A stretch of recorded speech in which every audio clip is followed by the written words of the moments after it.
Understanding sand casting. A simple guide.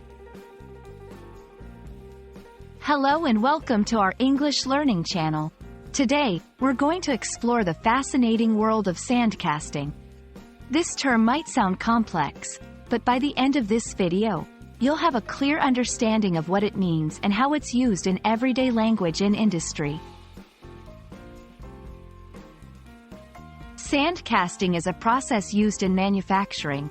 It involves shaping a material, usually metal, by pouring it into a mold made of sand. This technique is used to create complex shapes that would be difficult or expensive to achieve with other methods.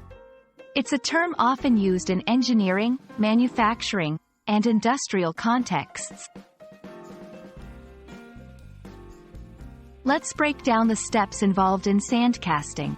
1. Creating the mold. A pattern, usually made of wood or metal, is pressed into sand to create a mold. 2. Melting the material. The material, often metal, is heated until it melts. 3. Pouring. The molten material is poured into the mold. 4. Cooling. The material cools and solidifies into the shape of the mold. 5. Removal. The sand is broken away to reveal the final product. You might be surprised to learn that many items around you were made using sand casting. This includes car parts, machine components, and decorative items. Understanding this term helps in appreciating the complexities of manufacturing and engineering.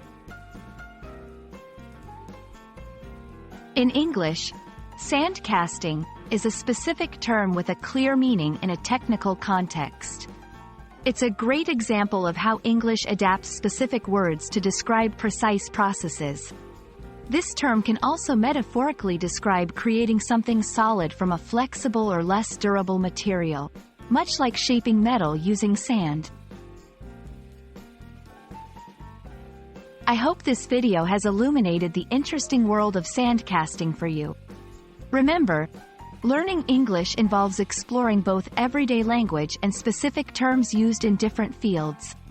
Keep learning and exploring, and you'll find that English is a language rich with diverse expressions. Thanks for watching, and see you in our next video.